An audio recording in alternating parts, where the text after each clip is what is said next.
narasumber kita, eee, Dokter Asep Hermana, spesialis bedah dari angkatan 590. Baiklah hadirin yang dimuliakan oleh Allah, acara selanjutnya yaitu pembacaan ayat suci Al-Quran yang akan dibacakan oleh Kang Kaiseta Alvaro dari angkatan 2022. Kepada Kang Keta dipersilahkan. Baik, terima kasih Kang. Terima kasih Kang Malik. Saya akan membacakan Quran surat Al-Baqarah ayat 183 sampai 186. Jadi apabila Kang Teteh ada yang mau ikut membaca, bisa dibuka Quran.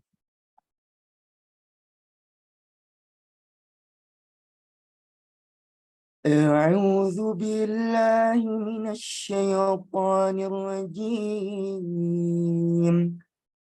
بسم الله الرحمن الرحيم يا أيها الذين آمنوا كتب عليكم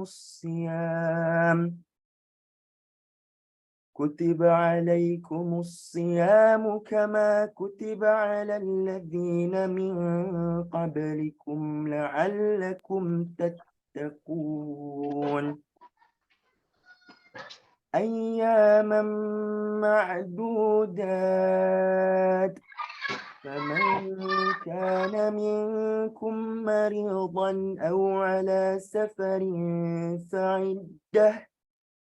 فعدة من أيام أخر وعلى الذين يطيقونه فدية طعام مسكين فمن تطوع خيرا فهو خير له وأن تصوموا خير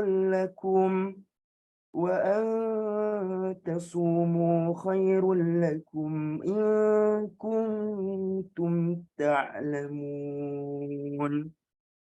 شهر رمضان الذي أنزل فيه القرآن هدى للناس وبينات من الهدى والفرقان فمن شهد منكم الشهر فليصمه ومن كان مريضا أو على سفر فعدة من أيام أخر يريد الله بكم اليسر ولا يريد بكم العسر ولتكملوا العدة ولتكبروا الله على ما هداكم ولعلكم تشكرون وإذا سألك عبادي عني فإني قريب أجيب دعوة الداع إذا دعاني فليستجيبوا لي وليؤمنوا بي لعلهم يرشدون Sadaqallahul azim. Artinya, wahai orang-orang yang beriman, diwajibkan atas kamu berpuasa, sebagaimana diwajibkan atas orang sebelum kamu agar kamu bertakwa. Yaitu beberapa hari tertentu, maka barang siapa di antara kamu sakit atau dalam perjalanan lalu tidak dapat berpuasa, maka wajib menggantinya sebanyak hari yang dia tidak berpuasa itu pada hari-hari yang lain. Dan bagi orang yang berat menjalankannya, wajib membayar fidyah, yaitu memberi makan seorang miskin. Tetapi barang siapa dengan kerelaan hati mengerjakan kebajikan, maka itu lebih baik baginya. Dan puasamu itu lebih baik bagimu. dan puasamu itu lebih baik bagimu jika kamu mengetahuinya. Bulan Ramadan adalah bulan yang di dalamnya diturunkan Al-Quran sebagai petunjuk bagi manusia dan penjelasan-penjelasan mengenai petunjuk itu, dan sebagai pembeda antara yang benar dan yang batil. Karena itu, barang siapa di antara kamu ada di bulan itu, maka berpuasalah. Dan barang siapa yang sakit atau dalam perjalanan sehingga dia tidak berpuasa, maka wajib menggantinya sebanyak hari yang ditinggalkannya itu pada hari-hari yang lain. Allah menghendaki kemudahan bagimu dan tidak menghendaki kesukaran bagimu. Hendaklah kamu mencukupkan bilangannya dan mengagungkan Allah atas petunjuknya yang diberikan kepadamu agar kamu bersyukur. Dan apabila hamba-hambaku bertanya kepadamu Muhammad tentangku, maka sesungguhnya aku dekat. Aku kabulkan permohonan orang yang berdoa apabila dia berdoa kepadaku. Hendaklah mereka itu memenuhi perintahku dan beriman kepadaku agar mereka memperoleh kebenaran. Maha benar Allah dengan segala firman-Nya. Wabillahi taufiq wal hidayah. Wassalamualaikum warahmatullahi wabarakatuh. Waalaikumsalam warahmatullahi wabarakatuh. Jazakallah khair kepada Kang Keta dari angkatan 2022. Beliau adalah mahasiswa FTMD ITB ya, sekarang angkatan 2022. Nah, semoga yang dibacakan menjadi penambah keberkahan dari pertemuan kita kali ini, dan kami ucapkan selamat datang kepada Ibu Kepala Sekolah SMA 5 Bandung, Ibu Heru Ekowati MPD. Selamat datang Ibu, beserta tentunya jajarannya ya. Di sini ada Pak Ahmad sepertinya, alhamdulillah. Nah, kemudian yang lain-lain sepertinya sudah ada juga. Dan kami persilahkan dengan sangat kepada Akang Teteh yang bisa dan kondusif untuk melakukannya. Silahkan untuk on cam, dipersilahkan senyum-senyum manisnya di pagi hari ini. Barusan kita telah dibuka dengan pembacaan ayat suci Al-Quran dari salah satu adik kita ya, tentunya ini salah satu angkatan termuda, dari namanya Kaiseta ya. Itu kelihatan nama-nama zilenial ya, generasi Z. Mungkin kalau yang dulu-dulu bukan Kaiseta ya, tapi Kartawinata dan sebagainya. Makanya kita akan lanjut kepada acara berikutnya dan kita akan sambut alumni 5 yang lain, tidak kalah mudanya insya Allah beliau. Beliau adalah ketua IA kita yang paling kita banggakan, untuk menyampaikan sambutannya kepada Kang Alan Nur Ihsan Rahman dari 579. Kami silahkan untuk menyampaikan sambutan.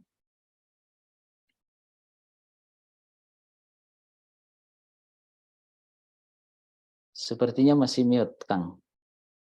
Izin. Oke. Bismillahirrahmanirrahim. Assalamualaikum warahmatullahi wabarakatuh. Waalaikumsalam. Waalaikumsalam warahmatullahi wabarakatuh. Sadayana, apa kabar? Sehat? Sadayana. Kang Malik, hatur nuhun. Cuman urusan catatan terakhirnya mana? Termute lagi, Kang. Itu dah. Nah, itu. Iya. Tadi hurung. Ya, Kang Malik tadi catatannya ini yang salah satu alumni yang termuda. Ya, begitulah. 578 masih muda, betul. Ibu Heru, terima kasih sudah hadir di sini. Pak Ahmad, ya Pak Ahmad juga sudah hadir di sini. Terima kasih sudah bisa partisipasi di kegiatan-kegiatan alumni SMA 5 Bandung. Sekali lagi Kang Malik, terima kasih. Ukhuwah 5, terima kasih. Ini adalah bentuk kerjasama antara Ikatan Alumni SMA 5, Ukhuwah 5, dan SMA Negeri 5. Terima kasih rekan-rekan yang sudah hadir, di Akang Teteh yang sudah hadir di acara pagi ini, Tablik Akbar. Kang Aher ya, nanti ya, Kang Aher sudah hadir ya pasti ya di sini ya. Insya Allah Kang, siap Kang. Itu ngoperasi kan, itu siga di Pantepan. Atas Kang. Bisa jahitanna benten katanya. Diobras Kang ya nama. Diobras saya namanya. Atur nuhun Akang Teteh sadayana nu hampir 82 yang hadir. terutama kepada panitia Semarak Ramadan, aksi 5 Semarak Ramadan nih Kang Malik, aya 20-an langkung ta. Aya Tekniken, aya Teh Nurdina, Kang Lodi, lalu terutama ketuanya Teh Aida, hadir Teh Aida, Kang Ulut, juga Dokter Ulut, sobat saya, Teh Meli, hadir ya Teh Meli, Teh Ike,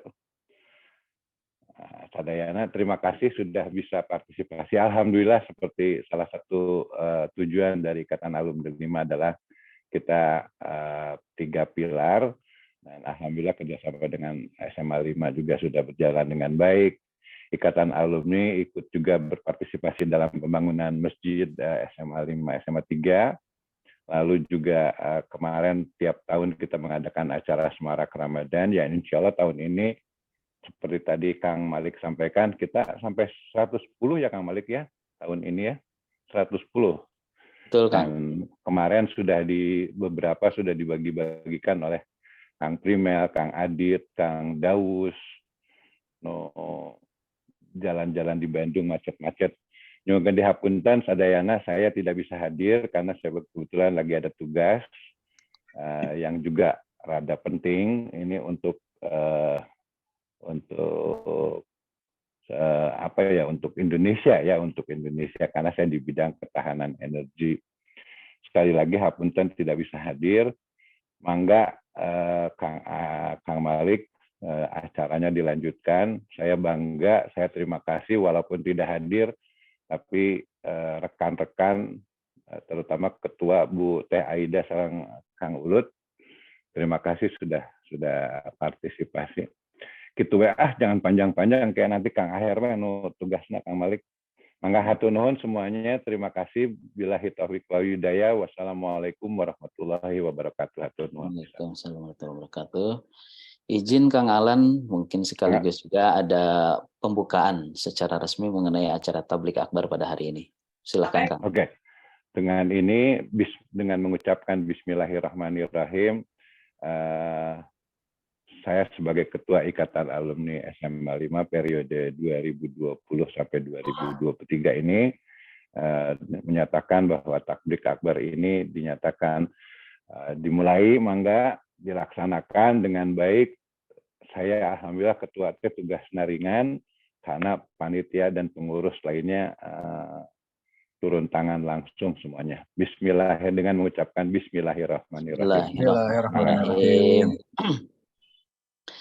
Alhamdulillah, jazakallah khair pada Kang Alan, Ketua Alumni SMA 5 Bandung yang telah menyampaikan sambutannya sekaligus membuka acara kita. Dan dengan ini resmi silaturahim kita dalam rangka Tablik Akbar sebagai rangkaian dari Aksi 5 Semarak Ramadan 1444 Hijriah telah resmi dibuka. Dan mudah-mudahan tentunya dengan dibukanya acara ini terbukalah pula sekian banyak keutamaan yang akan diberikan oleh Allah, wabil khusus kepada siapapun dari kita yang berniat berkumpul dengan landasan untuk mencari ilmu Allah, dan tentunya juga dalam rangka silaturahim di antara kita semuanya. Panitia menyampaikan terima kasih atas seluruh kehadiran dan tentunya partisipasi dari Akang Teteh semuanya, keluarga besar alumni SMA 5 Bandung di dalam rangkaian acara Aksi 5 Semarak Ramadan tahun ini. Khususnya katanya angkatan 577 ya, di sini banyak. Kemudian 500, 52000 ya. Kemudian keluarga besar alumni keamanan 5. Nah, ini keluarga besar alumni keamanan 5. Kemudian keluarga besar komunitas dokter. Nah, di sini banyak-banyak dokter nih, ada Kang Eldi, ada Kang Ulut, semuanya ini dokter ya. Bahkan pembicara Tablik Akbar pada hari ini juga adalah seorang dokter. Kita sapa Kang Asep Hermana. Kang Aher, damang Kang? Alhamdulillah saya Kang Malik. Alhamdulillah biasa kempal di dianya. Alhamdulillah. Mendengar Kang Asep itu kelihatan dari nama dan suaranya satu frekuensi ya. Tone-nya Sundanisa itu. Sangat ini ya. Kan Sunda itu katanya satu sapaan yang paling enak. Ini ada riset mengatakan begitu. Karena panggilannya AA katanya gitu. Kalau yang lain kayak gitu ya. Neng, A. Nah, ini sudah datang hadirin rahimakumullah Kang Teteh, Kang Asep Hermana yang akan nanti menyampaikan tentu kajian yang berhubungan dengan The Miracle of Fasting Ramadan. Artinya kita akan membahas bagaimana kemuliaan-kemuliaan Ramadan khususnya dari sisi kesehatan. Nah, tentu ini tadi sudah diulas dalam tilawah yang disampaikan oleh Kang Keta bahwa Allah mengatakan di dalam surat Al-Baqarah 186, wa antasumu khairul lakum in kuntum ta'lamun, dan saum itu tentunya lebih baik bagi kita jika kita mengetahui. Jika kita mengetahui ternyata itu adalah sebuah ungkapan. Ahli ilmu tafsir mengatakan berarti banyak hal dari saum yang belum kita ketahui. Dan kalau kita mengetahuinya, Allah menjamin kita akan mendapatkan kemuliaan yang tinggi di antara seluruh hal yang kita jalankan. Wabil khusus ini tentu ibadah bagi kita, syariat terbaik di bulan Ramadan, tapi tentunya Allah dengan maha kuasanya, Allah dengan maha keilmuannya, tentu akan memberikan risalah-risalah termasuk ajaran-ajaran syariat yang di dalamnya ada keutamaan yang insya Allah nanti kita akan dengarkan langsung dari narasumber kita pada hari ini. Untuk itu izin saya perkenalkan membacakan kurikulum vitae. Nah, ini sebentar dicari dulu tadi di mana ini kurikulum vitae-nya Kang Aher. Ini dia ya. Akang teteh sekalian, izin saya bacakan. Nama lengkap beliau adalah Dr. Haji Asep Hermana, spesialis bedah, MM. Lahir beliau di Garut 11 Juli 71. Masih muda juga, angkatan 590 ya. Karena ternyata Kang Aher katanya muda dan tidak itu tergantung pembanding ya. Jadi Kang Alan juga masih muda apabila dibandingkan dengan usia Nabi Ibrahim alaihissalam yang mencapai 1000 tahun ya. Kita semua insya Allah masih muda. Semuanya juga baru lulus, ada yang baru lulus 2 tahun, ada yang baru lulus 30 tahun, semua juga baru lulus dari SMA 5 Bandung. Pendidikan beliau adalah SDN Sukapura 4 Bandung 84, dan tentunya SMA 5 Bandung nantinya, SMP 4 Bandung, SMA 5 Bandung, angkatan 90, Fakultas Kedokteran Unpad, profesi, dan sebagainya. Dan insya Allah sekarang yang terakhir adalah selain beliau berkeliling dunia untuk belajar ilmu bedah dan sampai ada tradisional Chinese Medicine University di Yunan, Cina tahun 2012. Beliau sekarang adalah kandidat doktor di IAIN Syekh Nurjati Cirebon. Mudah-mudahan segera kandidatnya terhapus diganti oleh dokter. Kang Akhir kita sama-sama saling mendoakan karena mendengar kandidat itu deg-degannya sama-sama sedang ditunggu untuk lulus. Karya ilmiahnya beliau banyak sekali dan salah satu yang fenomenal itu adalah buku 7 Keajaiban Kesembuhan yang terbit pada tahun 2019.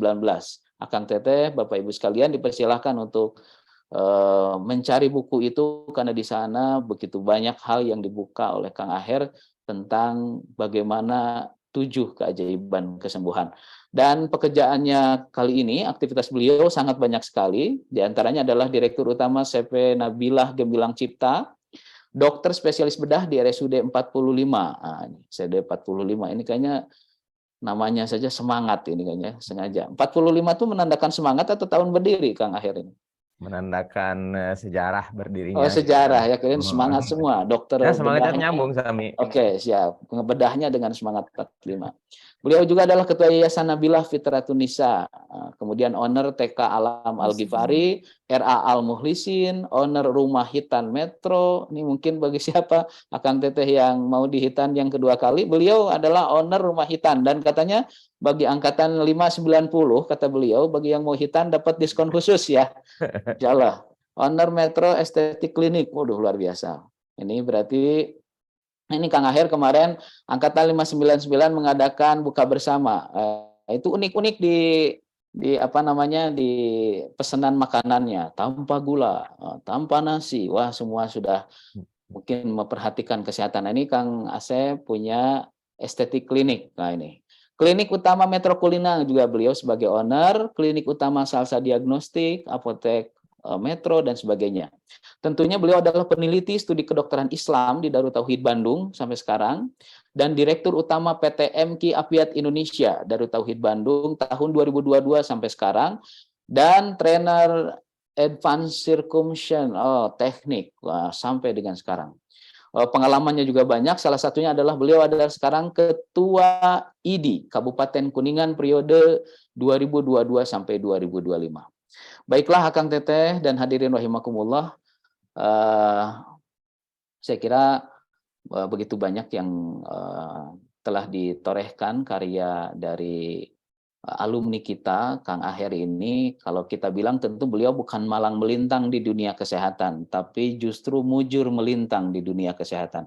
Nah, tentunya nanti banyak hal yang akan dibuka, entah dari sudut mana, karena beliau tentu ilmunya sangat banyak. Saya sebagai pengikutnya ketika ngisi di MKFM tiap pagi biasanya.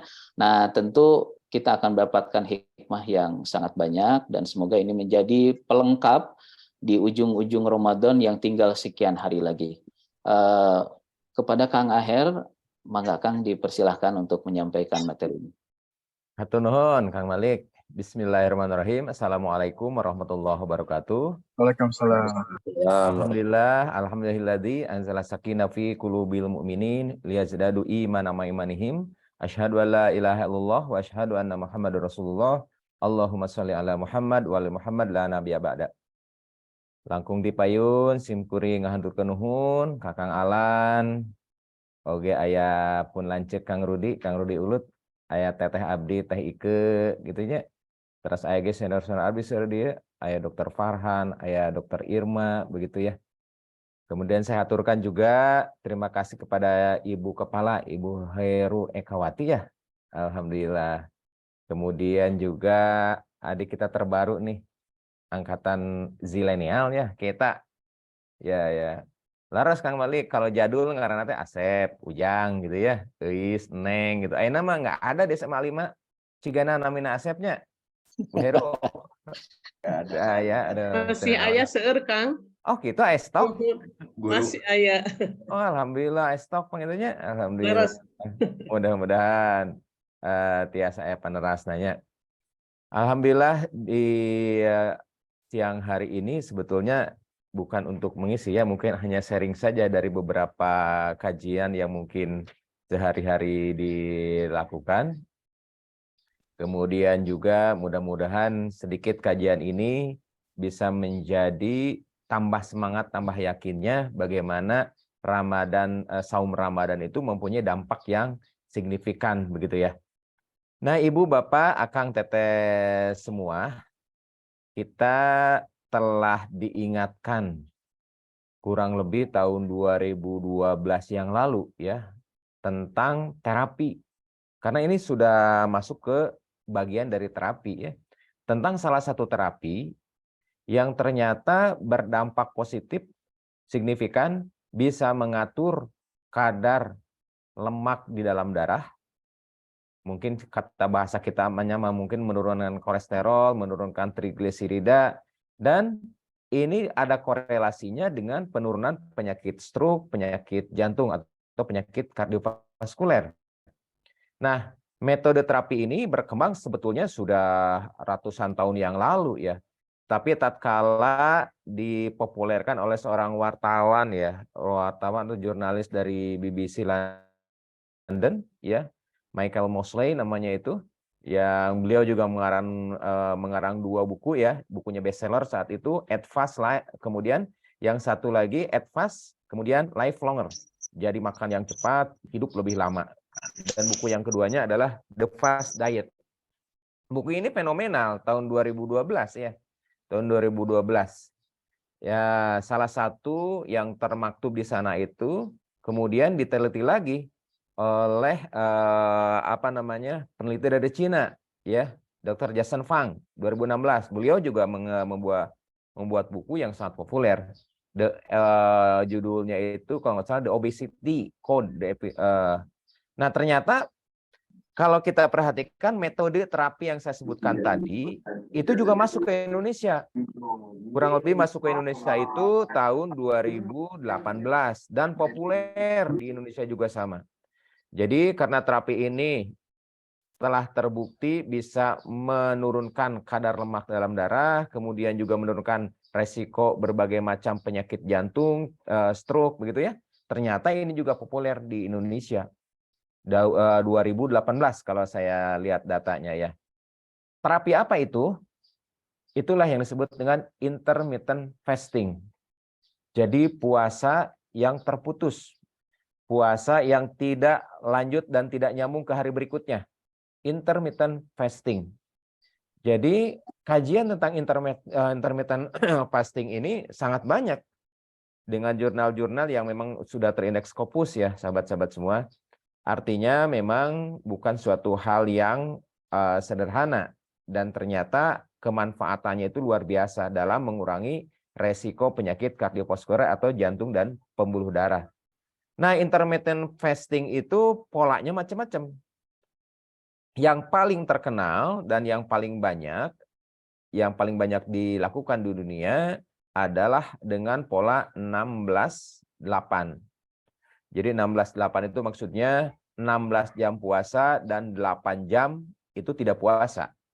Jamnya terserah, mau siang, mau malam gitu ya. Mau misalnya puasanya habis maghrib, kemudian tidur, kemudian subuh buka gitu ya. Nggak ada masalah.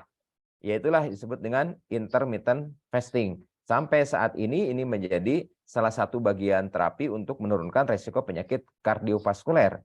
Yang kedua, terapi ini juga sangat bermanfaat dikatakan pada mereka untuk menurunkan angka obesitas beserta resiko-resikonya. Jadi ketika kita berbicara intermittent fasting ternyata mempunyai dampak yang cukup banyak ya bagi berkurangnya penyakit kardiovaskuler, di mana penyakit kardiovaskuler itu adalah penyebab kematian tertinggi di dunia. Dan itu istiqomah Kang Malik. Dari tahun 2014 saya terus datanya istiqomah aja itu mah. Untuk jantung stroke, etawe kardiovaskuler rugikeun ka ayeuna teh. Jadi penyakit itu ternyata bisa diturunkan angka resikonya dengan intermittent fasting.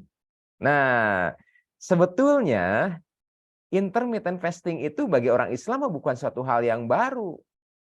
Ya, kita sudah punya, yaitu Ramadan fasting. Intermittent fasting itu macam-macam durasinya itu. Ada yang 2 minggu, kemudian ada yang 3 minggu, ada yang 4 minggu.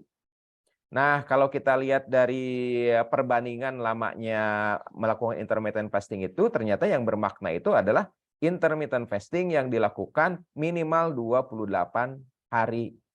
Kan cocok Kang Alan, kita udah punya dari dulu. Intermittent fasting itu secara kajian ilmiah ternyata sangat berdampak.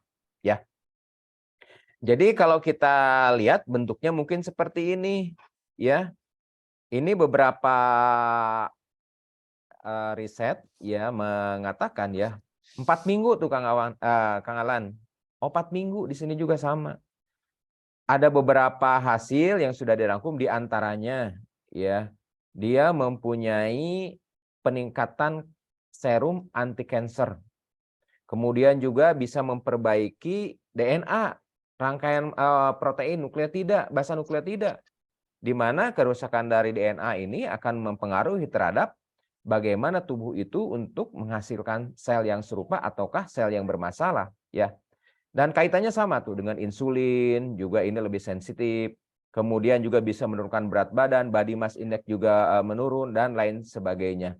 Artinya intermittent fasting ini secara ilmiah banyak telah diteliti dan dibuktikan mempunyai manfaat yang cukup banyak ya, bukan hanya kardiovaskuler ternyata. Nah, Ibu, Bapak, Akang, Teteh semua, kita diingatkan nih. Diingatkan oleh Allah Subhanahu wa taala bahwa pada saat ini, pada saat bulan Ramadan, Allah memberikan kebaikan demi kebaikan. Setiap amalan yang sunnah dianggap pahala wajib. Bahkan khusus untuk saum, amalan ini biar aku sendiri yang membalasnya. Dengan catatan di sini karena dia telah meninggalkan syahwat demi aku. Kata Allah demikian. Artinya ketika kita lihat ada benefit 10 sampai 700 kali, kita tidak tahu 700 kali itu berupa apa saja. Apakah ada makna tersembunyi kata Kang Malik tadi? Apakah 700 kali pahala, apakah 700 kebaikan, apakah 700 lebih sehat dan lain sebagainya.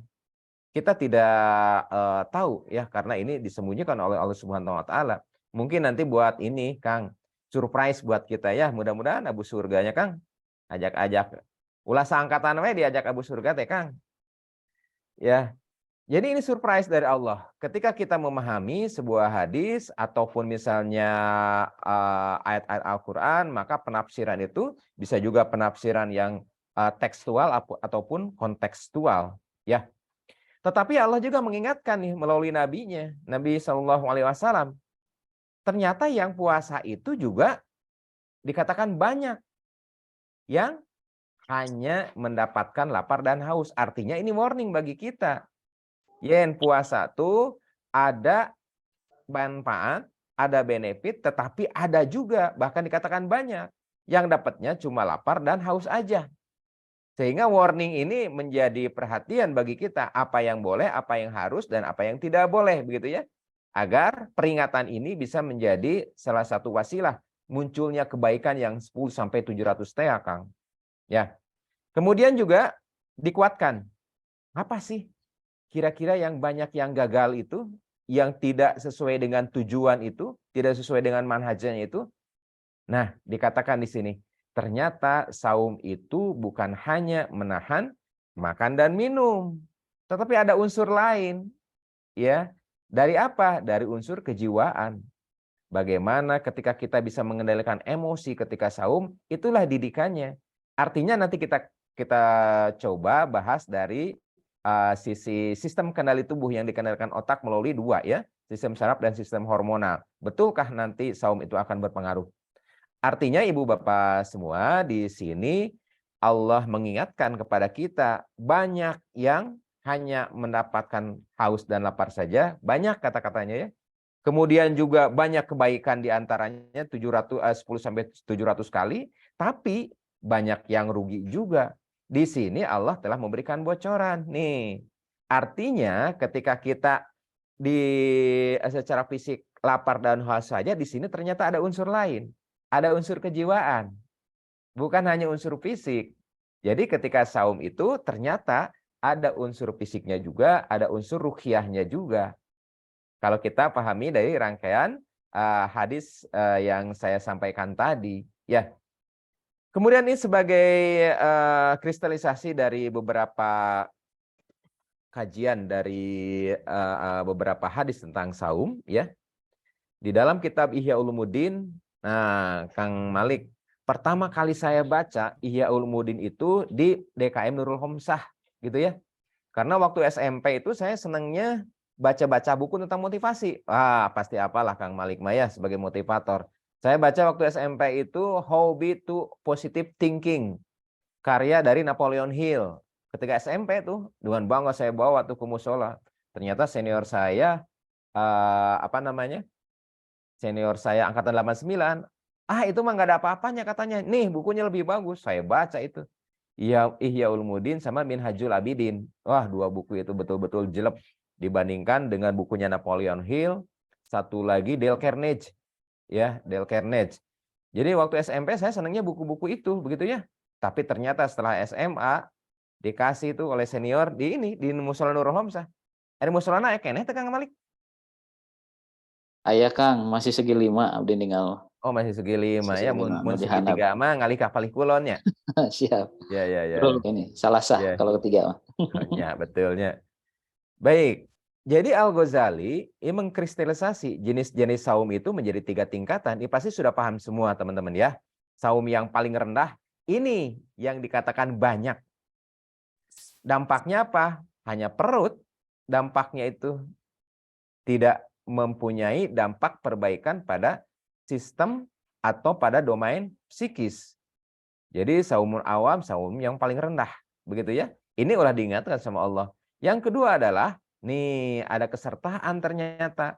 Selain kesertaan masalah fisik, juga ada kesertaan masalah psikis, masalah kejiwaan. Bagaimana kita mengendalikan emosi, bagaimana kita mengendalikan perilaku.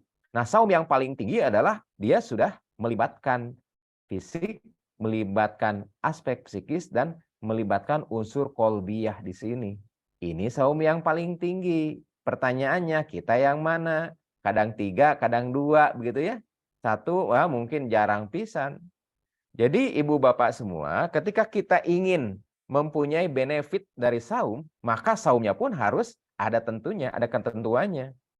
Ada yang nanya ketika saya ngasih materi ini, Kang Malik ya, Dok, kalau gitu mah kalau orang-orang non-muslim juga kan mereka tidak sampai bagaimana mereka memikirkan Allah Subhanahu wa taala. Kata saya, iya betul.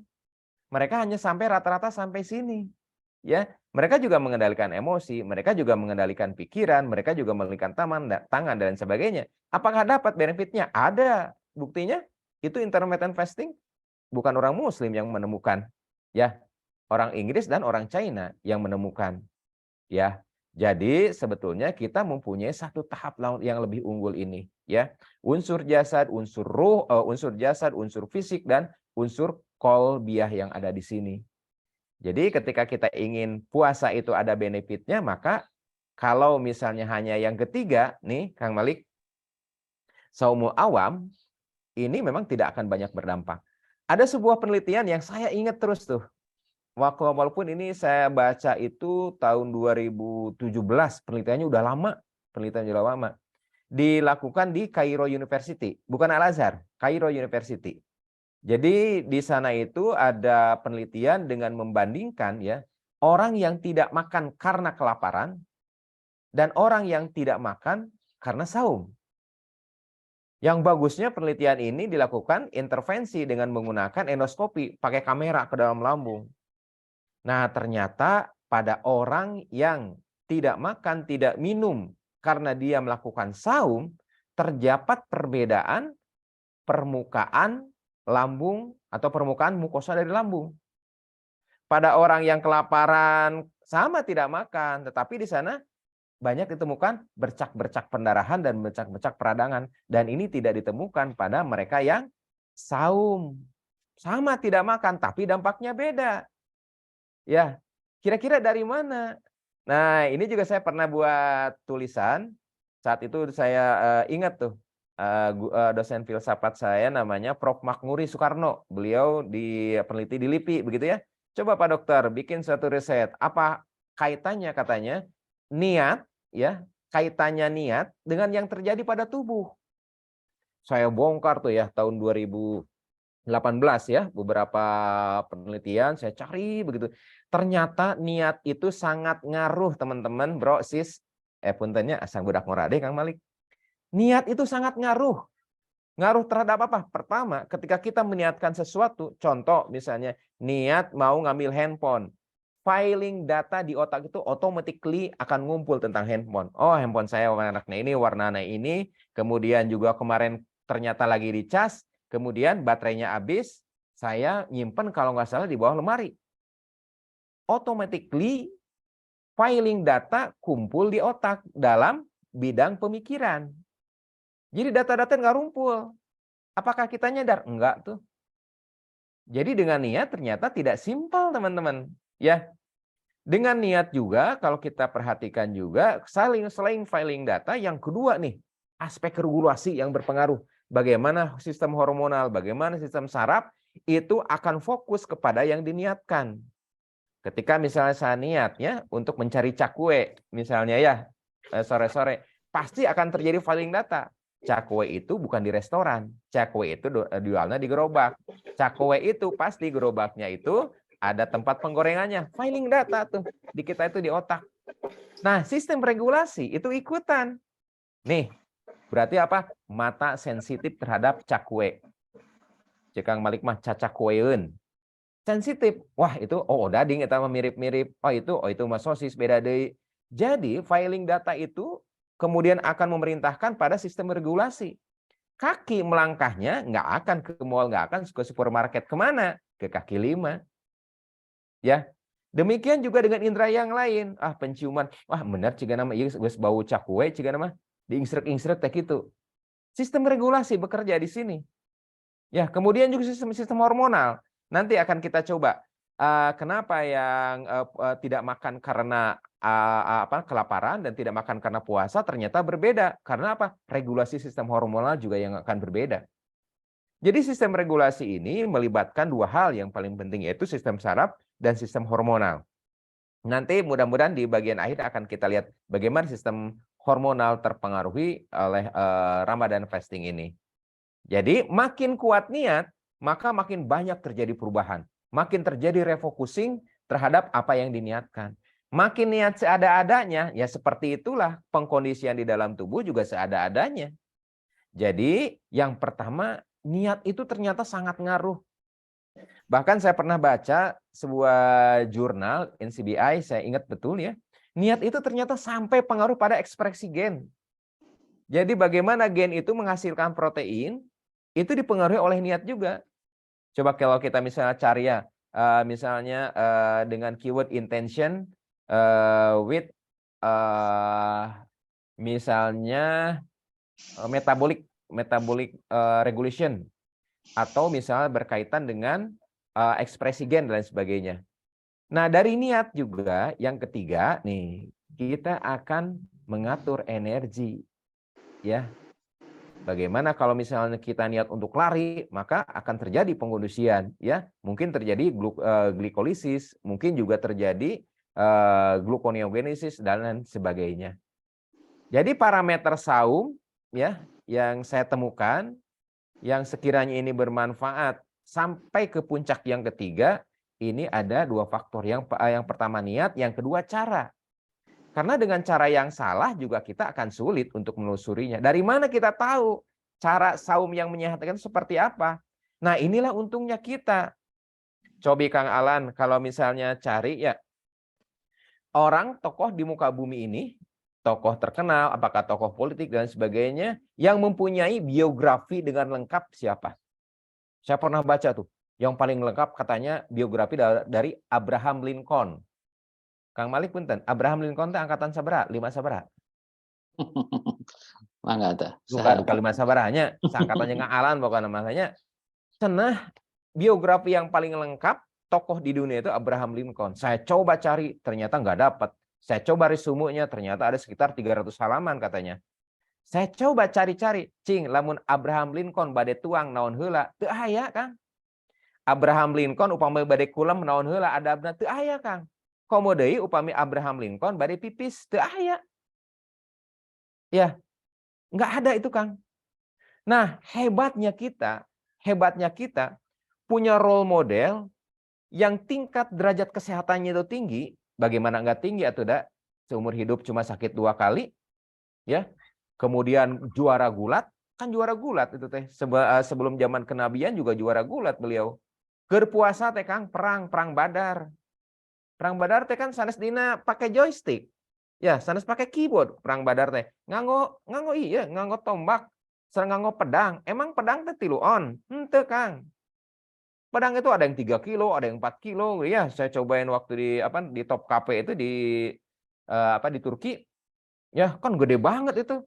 Lamun ciga orang misal lemah teteh leuleus letoy leklo saum ciga kieu titah perang. Ah nyaneh we teh heula meureun nya.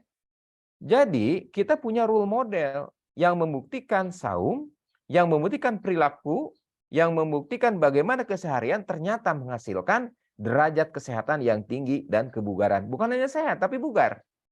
Ya. Jadi, ketika kita ingin menelusuri bagaimana saum itu dengan tata cara yang benar, maka sangat mudah bagi kita. Karena inilah makhluk di muka bumi dengan biografi yang sangat lengkap. Bagaimana nggak lengkap, Kang? Bade ka dapur wae meureunya aya langkahna, bade ka kamar mandi wae aya langkahna, bade kulem wae ada 7 adab untuk tidur. Dina Kang Abraham Lincoln mah teu aya teh. Coba buku Kang Alan baca deui geura teu aya teh, Kang. Jadi teu aya dina buku Kang Alan, buku Kang Abraham Lincoln mah eta teh. Hebatnya lagi, biografi ini saya tanda kutip ya. Datanya itu terverifikasi. Lamun misal ini kata siapa, kata si A kata siapa, kata si B kata siapa, kata si C. Ternyata si C teh sok ngabohong. Turun tuh derajat nilai kebenarannya teh. Ya, P value teh menurun, bukan kurang dari 0,05. Ya. Turun. Derajat kepercayaannya turun dari hadis misalnya sahih, jadi hasilnya hasan. Kalau misalnya iya ternyata nggak nyampe, hadisnya doib, palsu. Ini data ini terverifikasi semua teman-teman semua, ya. Ada 9 imam ahli hadis, ya. Meriwayatkan kalau kita jumlahkan ini ratusan ribu hadis ini. kontennya terverifikasi, kemudian juga yang menyampaikan rawinya juga sama. Kalau kita lihat dari ilmu takhrij hadis, ya untuk menilai misalnya suatu hadis, ternyata itu tidak simpel. Saya pernah mentakhrij hadis, ya sumu tasihu, ternyata itu bukan hadis. Ya, itu salah satu perkataan dari salah seorang pemimpin di dinasti Abbasiyah. Bukan hadis itu teh. Saumlah nih saya kamu akan sehat, bukan. Makanya kalau temukan nggak ada di dalam hadisnya itu. Jadi kita niat ya fokus misalnya untuk saum Ramadan. Kemudian yang kedua kita punya model dan modelnya itu canggih banget. Sampai detil datanya itu nggak ada semua. Jadi kalau kita lihat dengan niat saum yang benar, maka seolah-olah nih otak itu akan memerintahkan ke lambung, Bung, kamu dari pagi nggak akan diisi makanan ya, kamu sampai sore nggak akan diisi makanan, nggak ada air loh yang masuk ke dalam lambung, nggak ada makanan ya yang akan kamu cerna, maka jangan banyak-banyak kamu produksi asam lambungnya ya. Siap, kata lambung teh. Oke tak, ke otak ngomong gitu ya. Kemudian juga kemana? Ke sistem pencernaan. Hei nak, misalnya hati-hati, ini enzim-enzim ulah ka dikaluarkeun, mulai dahareun abus kadinya. Istirahat heula istirahat. Kata siapa? Kata otak ke dalam usus. Kurang lebih mungkin komunikasi seperti itu. Jadi ketika niatnya kuat, maka perintah-perintah modifikasi dan berbagai macam alur-alur yang terkait dengan menjalankan niat tersebut akan dikondisikan. Ya.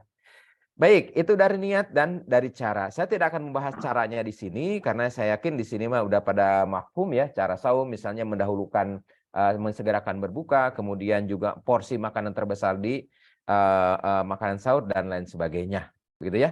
Nah, kita akan fokus pada Ramadan fastingnya itu. Dari uraian-uraian tadi, ketika kita melaksanakan saum itu dengan benar, saya coba promosikan seperti ini ya. Jadi saum itu ada 3 keuntungan besar, teman-teman. Ya, ada pertamanya medical benefit, spiritual benefit, dan psychological benefit. Psychological benefit ketika saum bagaimana ada rasa empati, ya. Orang lapar, saya mah maghrib geus jelas dijamin buka, geus jelas insya Allah dahareun aya. Kalau orang kelaparan di Suriah misalnya, di Uighur gitu ya, mereka yang tidak tentu nasibnya kayak mana, belum tentu loh mereka itu bisa mendapatkan makan sesuai jadwal. Maka di sini ada psychological benefit. Bagaimana rasa empati itu bisa terbentuk pada orang yang normal, Kang. Ari orang itu normal mah dek kita saum sabaraha ge mah anggar-anggar bae nya. Nu ditungguna adzan maghrib begitu ya. Nah, spiritual benefit bagaimana Ramadan atmosfer itu sebelum muncul aja ya, sebelum muncul aja dari bulan Rajab dan Sya'ban itu sudah dikondisikan, conditioning. Ketika dengar marhaban ya Ramadan, marhaban ya Ramadan, kan hati teh beda tuh. Ini spiritual atmosfer itu udah kebentuk. Ya, taraweh misalnya banyakan, ngerakeun paling tidak tetangga taraweh manya urang di tangan eueuh. Ya, ada tuh spiritual benefit. Dan lebih dalam lagi tentunya la'alakum tatakun itu sebagai tujuan, ya. Nanti ini akan dibahas sama Kang Alan, ya. Abdi ngabahas hiji bae heula di dieu nya. Hormonal medical benefit. Kita coba telisik apa hubungan Ramadan fasting itu, kita lihat dari sisi hormonal. Apa sih yang terjadi perubahan dalam diri kita? Kemudian juga kita lihat dari sistem kardiovaskuler, jantung dan pembuluh darah. Wah, di sini mah Kang Rudi Ulut jago nanya. Kemudian misalnya dengan sistem pencernaan, kemudian sistem imun dan sistem saraf. Yuk kita coba lihat satu persatu. Baik. Ibu, Bapak, Teteh, Akang semua dan adik-adik, kita akan coba lihat dari benefit dari segi medis seperti apa saja, ya. Perubahan akan kita coba bahas yaitu dari segi hormonal, kardiovaskuler, dan sistem pencernaan serta sistem imunitas. Nah, khusus untuk sistem imun, Kang, saya ngumpulkan penelitian banyak banget, Kang. Baca banyak banget, Kang. Karena apa? Kemarin kan lagi COVID, Kang. Ya, lagi COVID. Bagaimana puasa itu terhadap sistem imun, ya. Kita coba lihat satu persatu. Kita lihat bagaimana lambung, ya. Jadi kalau lambung sistem pencernaan lambung ini yang di atas, ya. Kemudian kita akan coba juga lihat bagaimana pengaruh saum terhadap mikrobiota yang ada di usus. Apa itu mikrobiota? Mudah-mudahan kalau teman-teman yang dokter mah ya insya Allah udah paham lah ya. Teman-teman yang di biologi molekuler juga paham. Saya akan coba disederhanakan ya. Dan memang taunya juga saya sederhana ya. Lambung.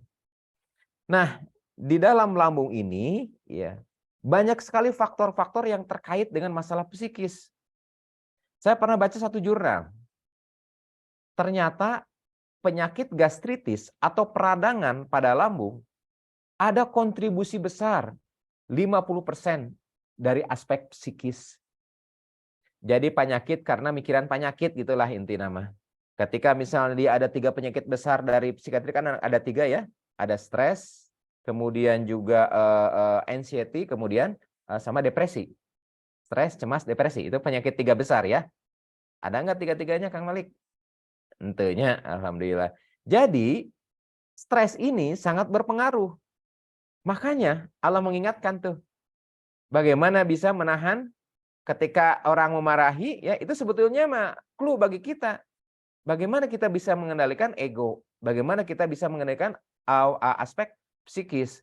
Ternyata pada lambung jika itu tidak dikendalikan, bukan benefit yang didapat, tapi malah kerusakan yang ada di dalam lambung. Kita coba lihat lambung dalam 2 sisi ya. Pertama sisi bagaimana puasa itu bisa justru merusak lambung. Ya, yang kedua justru dengan saum itu dia akan ada hormon yang dihasilkan, hormon grelin namanya itu Kang. Hormon grelin dihasilkan di dalam lambung juga.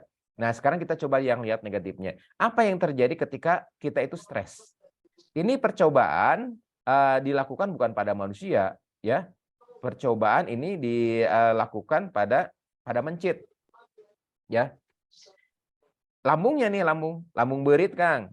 Nah, ini lambung berit anu normal, ieu lambung berit anu dipaparian stres. Stres akut. Stresnya apa, Dok? Dikasih cahaya dan dikasih buji-bujian, tiba-tiba gitu ya. Selama 14 hari kalau nggak salah di riset. Teman-teman nanti bisa bisa baca ya rujukannya di sini. Ternyata ada bercak-bercak perdarahan seperti ini pada orang yang stres itu. Jadi lamun misalnya saum masih lapar dan haus, tapi panginten marah-marah masih, kemudian juga terjadi perdebatan mungkin yang sampai melibatkan emosi, stres masih tidak terjaga, ini akibatnya. Nah, ini kalau stres jangka waktu lama, Kang, yaitu stres kronis. Perdarahannya tidak nampak berupa bintik-bintik, tapi hampir secara keseluruhan, lecet, seueur. Jadi ternyata stres itu mempunyai dampak terhadap kerusakan dari lambung, baik stres akut ataupun stres kronis begitu ya, yang lama. Saya baca lagi satu jurnal tuh, pernah saya ungkapkan di acara MK pagi. Ternyata stres itu, adanya stres dalam manusia berpengaruh terhadap kejadian sakit lambung itu setara dengan infeksi Helicobacter pylori.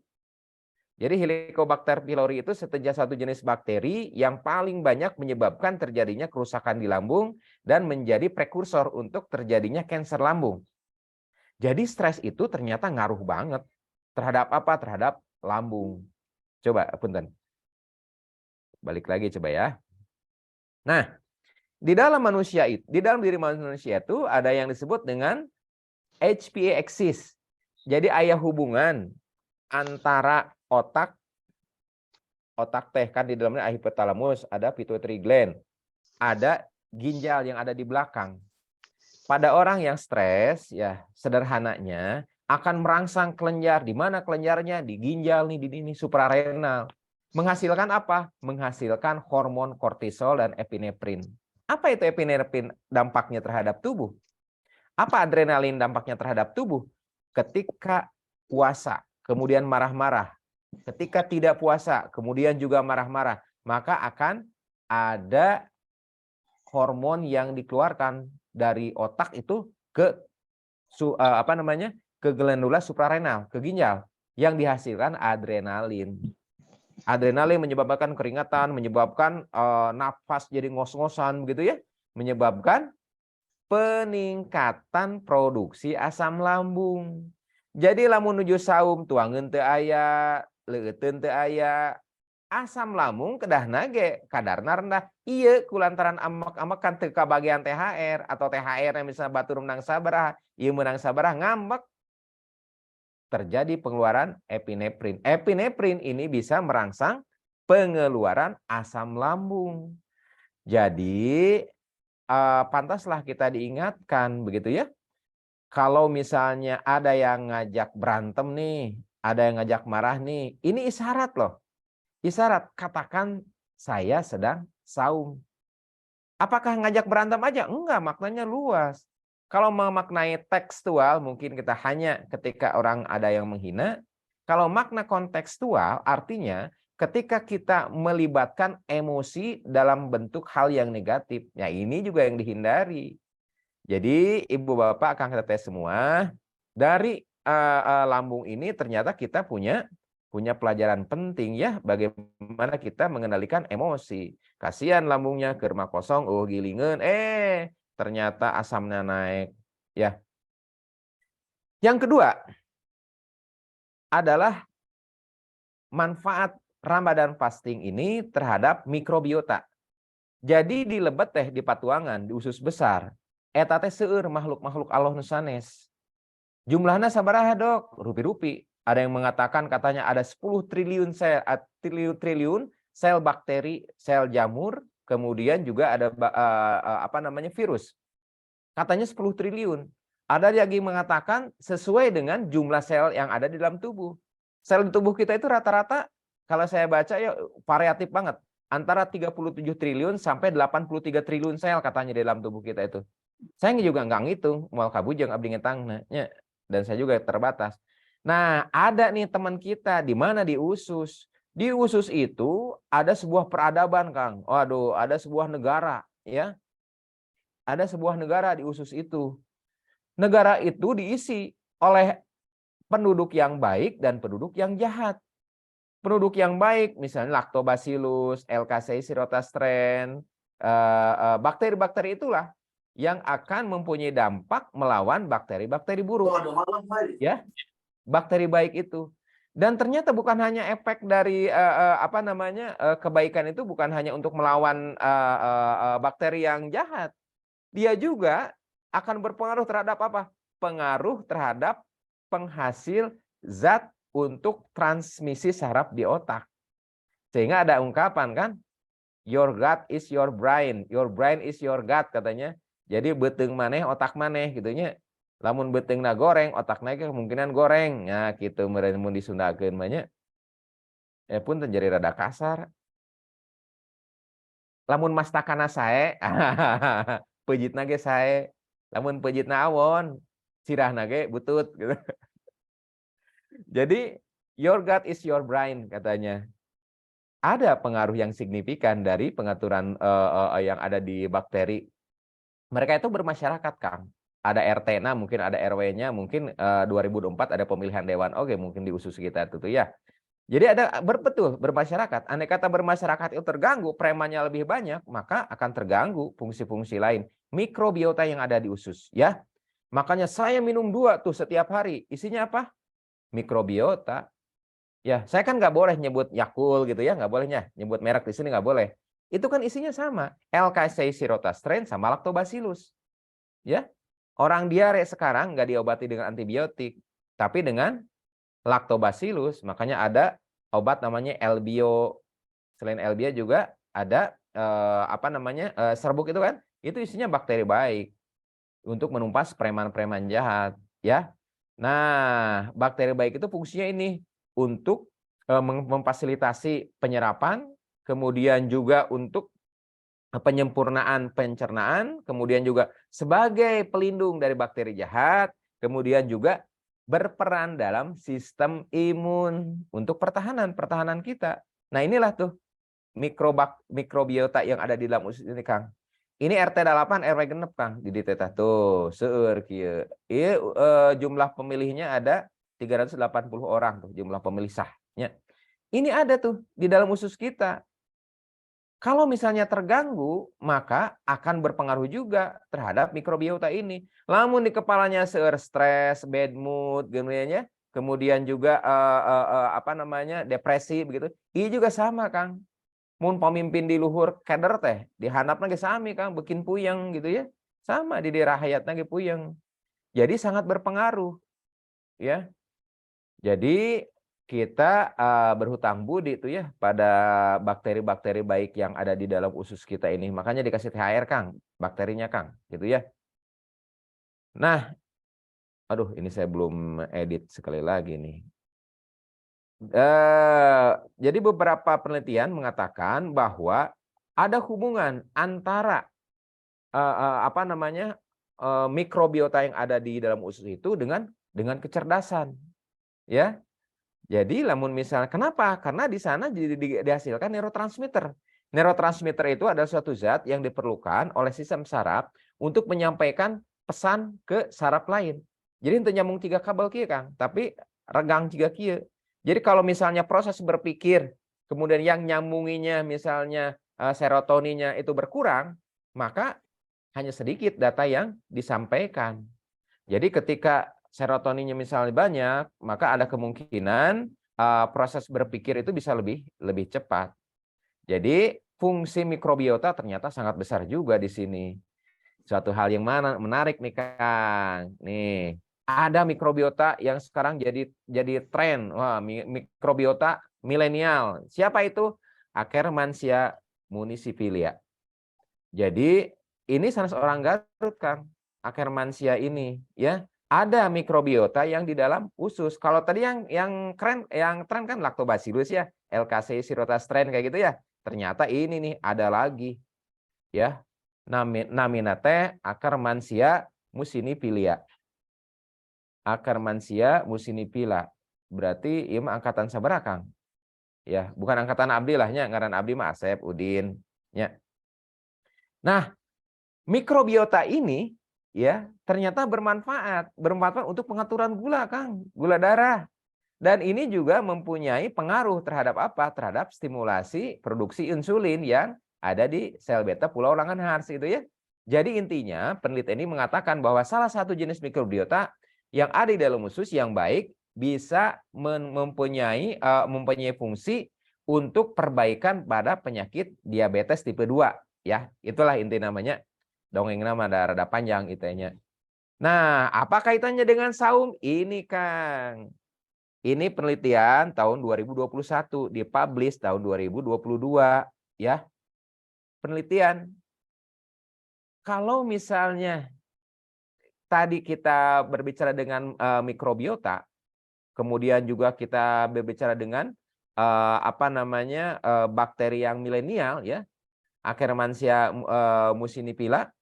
Ternyata, Kang, di sini dapat, Kang, efek Ramadan fasting and Ramadan intermittent fasting pada populasi bakteri yang ada di dalam ternyata bisa meningkatkan populasi bakteri baik. Jadi pantas kalau misalnya orang DM diabetes tipe 2 saum ya dengan kriteria tertentu ya, nggak semua DM boleh saum. Ternyata dia mempunyai kadar insulin yang lebih bagus. Di antaranya melalui ini. Ya. Kabuktosan ya. Ini kita lihat dari segi mikrobiota dari usus ya, bakteri-bakteri baik. Apakah ini suatu kebetulan? Enggak. Enggak mungkin lah jurnal ecek-ecek masuk ke jurnal yang terindeks Scopus seperti ini ya. Nah, penelitian berikutnya terkait juga dengan Ramadan fasting. Jadi kesimpulannya Kangnya, kesimpulannya variasi mikrobiota kan aya nu jahat, aya nu galak. Aya nu jahat, aya nu bager, aya preman, aya ustad, bener ditanya. Ternyata ustadnya jadi lebih loba dibanding dengan preman-preman kitu we lah nya. Nanti kalau mau misalnya lebih jelas silahkan bisa dibaca lagi. Itu penelitian membandingkan orang Pakistan jeung orang Cina, dua-duanya orang saum Ramadan, Kang. Dibandingkan tah hasilnya ternyata baik orang Cina ataupun orang Pakistan terhadap terjadinya shifting. Jadi bergeser proporsi bakteri baik itu jauh lebih banyak. Artinya di sini kita temukan bahwa dengan saum satu tadi dengan bisa mengendalikan emosi, ternyata lambung itu dalam posisi lebih sehat. Kalau bisa tidak bisa dengan emosi, maka kemungkinan lambung itu akan luka. Kemudian terhadap usus ternyata ada makhluk yang namanya mikrobiota yang ada dalam usus. Ya, lanjutnya, Kang. Sabar menit deh, Kang. Izin 5 menit lagi, Kang. Baik, 5 menit ya. Dah slide lagi tuh seueur kah mung 32. Jadi kalau kita lihat dari sistem hormonal, ada 4 hormon yang terpengaruh oleh saum ini. Yang pertama adalah beta endorfin. Kang Alan punten masih emut kapungkur morfin. Masih ya. Anu seueur teh Kang Rudi Ulut tah morfin. Abdi ke kantor disuntik ku morfin ku dokter anestesi. Waduh, jadi ngelayang ya. Morfin itu kan efeknya menyenangkan, euforia begitu ya. Dek nu nagih, dek teu boga duit, dek can beli baju lebaran, dek aya nu nyiksa seuri we si eta mah. Kenapa? Disuntik morfin atuh. Ya. Insulin, oksitosin dan grelin ya. Nah, endomorfin, morfin yang diproduksi oleh tubuh berdampak pada ketenangan, berdampak pada sistem imun, berdampak pada perbaikan sel-sel yang rusak. Bahkan ini juga berdampak pada perbaikan kode-kode gen. Ya. Nah, bagaimana Ramadan fasting ini dengan sistem endokrin tadi endorfin? Ini penelitian bagus, Kang. Jadi 7 dinten 1 acan saum di parios kadar endorfinnya berapa? Ini penelitian di Turki, di Iran. Kemudian 7 hari tos saum Ramadan di parios deui, Kang. Kadar endorfinnya berapa? Dan hari ke-21 dicek kadar endorfinnya berapa. Ternyata asalnya 3.675 naik, Kang. Jadi 6.000 tuh. Ya, ini sebelum Ramadan fasting. Ya, kemudian hari ke-7 Ramadan fasting dan ke-21. Ya. Ini yang puasa orang muslim di Iran, begitu ya. Ternyata hormonnya meningkat tuh, hormon kebaikan. Da kuduna mah leuwih bunga tuh, Kang, hari ke-21 teh. Ya, bukan lebih leles. Jadi dari segi hormonal ternyata Ramadan fasting juga mempunyai dampak yang signifikan segini mah, Kang. Ya, lebih dari 3 kali lipat atau lebih dari 2 kali lipat peningkatannya. Dan jarang-jarang tuh hormon tiasa naik itu kecuali mun disuntik banyak. Nah, yang selanjutnya kita berbicara tentang hormon adalah grelin. Naon deui eta teh makhluk teh nya geus akar mancia. Grelin mah ieu angkatan 2003. Ya. 2003 grelin teh nya geulis jalmina teh nya. Jadi grelin itu mun kata kita mah hormon lapar lah ya, hormon lapar.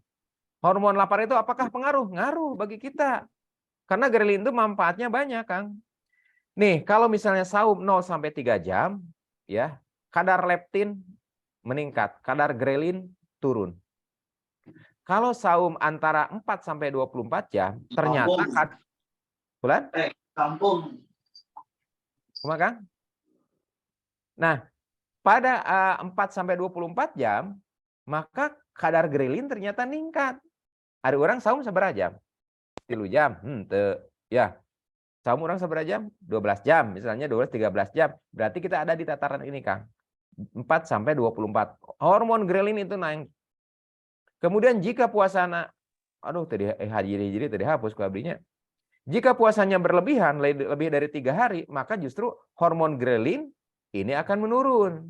Ya, grelin diproduksi di mana? Di lambung.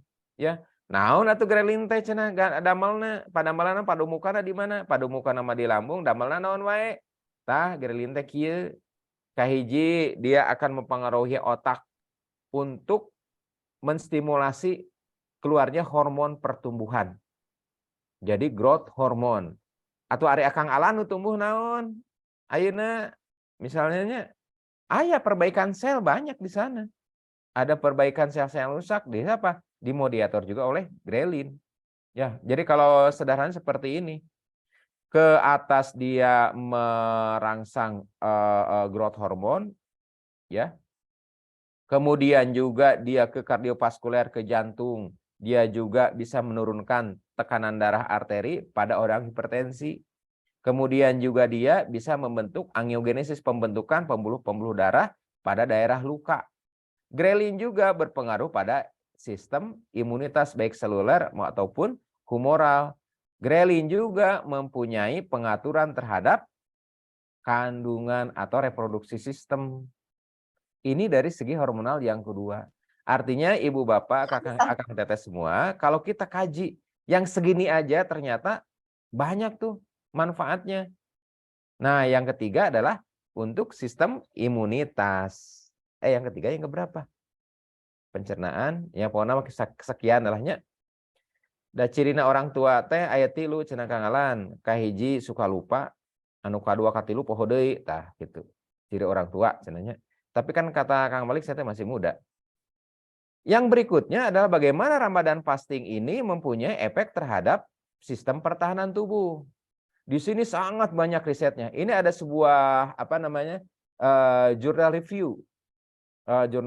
review, terhadap jurnal-jurnal yang telah bertebaran kaitannya daya tahan tubuh, kemudian imunitas ya dengan puasa. Penelitiannya ada 925 yang masuk kriteria, kemudian setelah di-exclude ada 45. Ada 45 jurnal. Semuanya ini terindeks Scopus. Nah, dihasilkan katanya begini nih Kang. Cobi. Ada door prize itu? Ada Kang, aman. Mulai door prize cobi apalkan slide yang ini ya. Satu aja slide satu. Nah, satu aja. Wah, riut cenah. Ini kesimpulan-kesimpulan dari beberapa jurnal yang direview ya, yang direview. Bagaimana Ramadan fasting terhadap interleukin 6, bagaimana Ramadan fasting terhadap imunoglobulin A, imunoglobulin M, bagaimana Ramadan fasting terhadap interferon dan sebagainya ya. Kemudian juga ini rangkuman-rangkumannya. Intinya kalau saya simpulkan, Ramadan fasting atau puasa Ramadan ini bisa meningkatkan sistem imunitas seluler dan humoral. Sistem imunitas seluler dimeningkatkan dengan 3 cara. Jadi lamun hansip teh mah sistem pertahanan tubuh lebih cingceng. Cingceng teh namanya.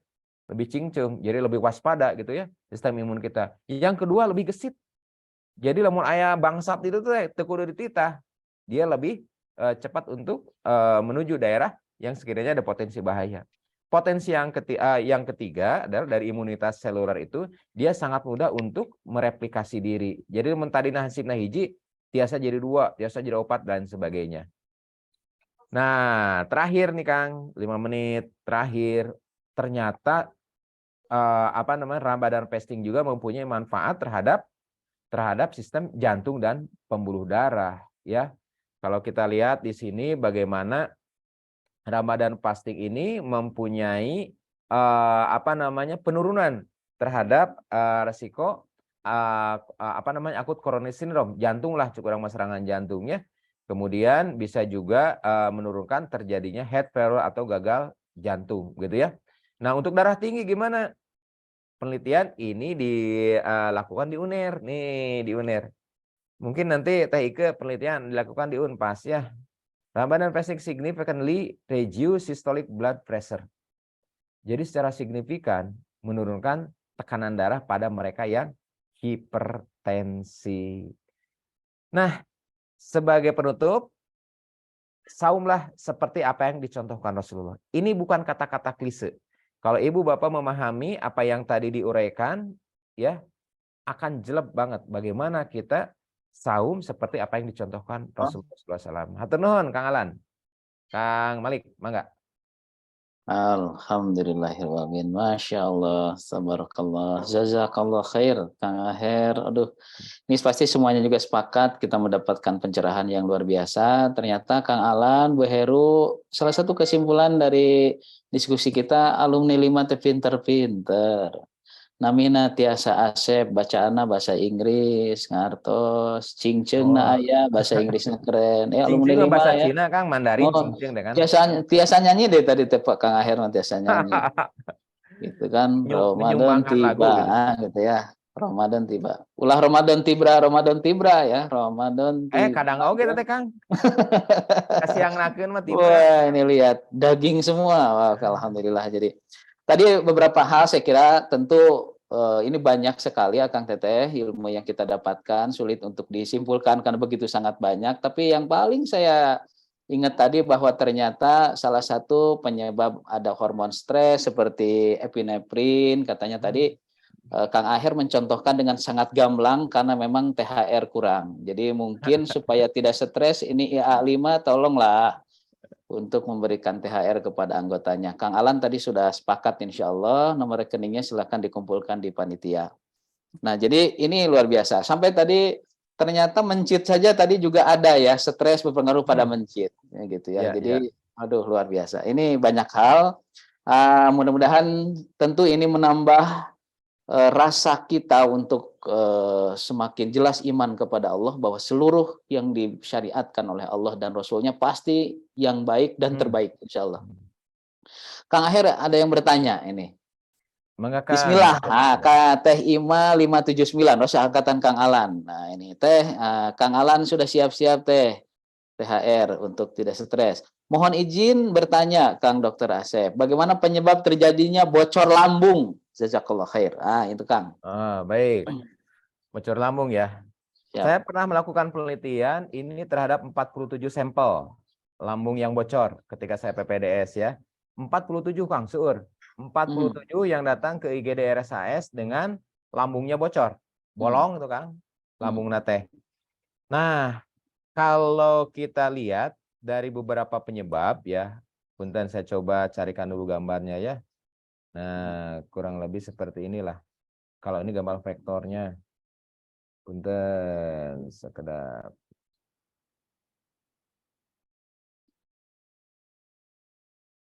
Mudah-mudahan ketinggalnya. Nah, kira ngelangkung siga kieu teh. Ngawitan mah luka, lecet. Oh, di sini ada dokter Wizard, dokter spesialis penyakit dalam ya. Luka, lecet sapertos kieu nya, lami-lami berlubang tuh, berlubang, bolong ya. Nah, kalau yang belum berlubang nanti ke dokter Wizard, penyakit dalam. Kalau udah lubang nanti ke saya sama Kang Ulut ya. Dioperasi, sanes dikoperasi Kang, dioperasi. Ina dikereut, terus dikereut terus dijahit deui ya. Penyebab terbanyak ya dari hasil penelitian saya itu adalah mengkonsumsi NSAID, obat anti nyeri, non-steroid anti-inflammatory drug. Dari mana obat itu didapat? Ternyata obat itu didapat mereka dari jamu oplosan. Jadi jamu-jamu, tuang jamu ieu mah cenanya sakali tuang 2 jam nyerina tos hilang. Nembe ge sakali tuang tos teu karaos deui nyeri peurihna teh. Nembe tos karaos nyeri na tuur, nyeri sampean, nyeri waos nya. Upami nganggo eta mah janten gampil ilang nyerina sanes cager, gampil ilang nyerina. Ku jamu eta teh. Jamuna saat itu kan nggak boleh nyebut merek ya, jamu cap onta saat itu ya. Saya nggak akan nyebut merek ya. Saat itu jamu cap onta. Setiap yang datang saya tanya, naon terus ieu cenah da gaduh rematik abi teh mam jamu-jamu kanggo anti asam urat. Obatnya ternyata obat jamu, saya juga nggak tahu obatnya apa. Bahkan ada satu lagi, obat setelan. Jadi obat itu dalamnya itu ada steroid, kemudian ada obat steroidnya, kemudian ada CTM-nya, ada 4 macam dan paracetamol kalau nggak salah. Jadi ketika memakai atau menggunakan obat-obatan anti nyeri ya, ini juga berpengaruh NSAID ini ya. Nah, saya coba teliti jamu ini nih, dikasihin ke teman yang ada di Badan POM kan, di seberang ya, seberang RSAS nih, ada Badan POM. Ternyata diteliti di sana, jamu itu mengandung bahan kimia berkhasiat obat. Yang sama dokter juga obatnya udah nggak dipakai, yaitu phenylbutazon. Karena nyerinya itu memang efek analgetik, efek anti nyeri itu memang bagus, tetapi kerusakan terhadap lambung luar biasa. Penyebab kedua dari ulkus ini adalah infeksi dari Helicobacter pylori. Sebentar orang pilarinya. Helicobacter pylori. Sanes helikopter, tapi Helicobacter pylori namanya ya. Dan kurang lebih seperti ini. Jadi ini sebuah bakteri. Nah, ini mah kuatan bakteri teh, tahan ku asam, tahan asam. Tah ciga kieu tah. Helicobacter pylori tah. Tah nu hejo-hejo kieu tah. Ya. Kenapa dia bisa merusak dinding lambung? Pertama-tama mekanismenya teh dia akan merusak lendir pelindung lambung. Ketika lendir pelindung lambung itu rusak, maka asam lambung yang tadinya nggak apa-apa terhadap dinding lambung ya bisa melukai. Maka terjadilah borok di sini. Yang ketiga adalah aspek psikis. Jadi ada unsur fisik ya yang berupa obat-obatan tanpa resep, tanpa pemeriksaan, obat-obat anti nyeri kebanyakan. Yang kedua adalah infeksi dari Helicobacter pylori, dan yang ketiga adalah aspek psikis yang tadi Kang. psikosomatis itu penyakit karena mikiran penyakit, seurna kena lambung, Kang. Gitu. Itu diantaranya, Kang. Luar Pencegahannya biasa. bagaimana? Pencegahannya pokoknya kalau mengkonsumsi obat dalam jangka waktu lama itu harus atas monitor dari dokter, itu aja. Ya. Siap. Ya, Siap, untuk Kang. stres gimana? Jagalah hati. Nah, itulah ya. Masya Allah. Alhamdulillah. Syukran, Kang Aher. Ini ada jawabannya mungkin pendek kalau ini ya. Dok, kami penelitian dokter-dokter di Eropa, di luar negara Islam, aya nu neliti Ramadan fasting, nuhun dari Kang Iwan Panji 581. Ada Ada kan? tadi Ada. iya, Oke, tadi di siap. Cina. Tadi di Cina. Oh Kemudian iya. yang penelitian itu kan di Cina. Oke. Yang meneliti orang Cina sekarang orang Pakistan. Oke, siap. Kang, ini banyak pertanyaan. Ini ada yang menarik. Kang Didit 583. Tambih sepuh. Nah, ini kenapa harus dibacakan? Karena tambih sepuh. Nah, apa yang berkurang dari fungsi lambung dan usus? Karena ada keluhan makin tua jadi kayak burung.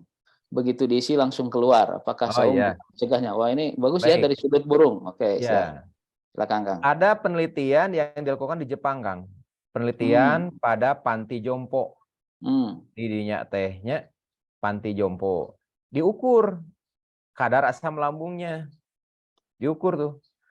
Tukang meteran, tukang leteran, tukang naon, Kang. Ya, nu Di jelas kilo. mah dihitung teh sekresi asam lambung. Makin tinggi usia, sekresi asam lambungnya ternyata menurun, Kang. Ada bahkan yang tinggal hanya 60% penurunan sekresi asam lambung.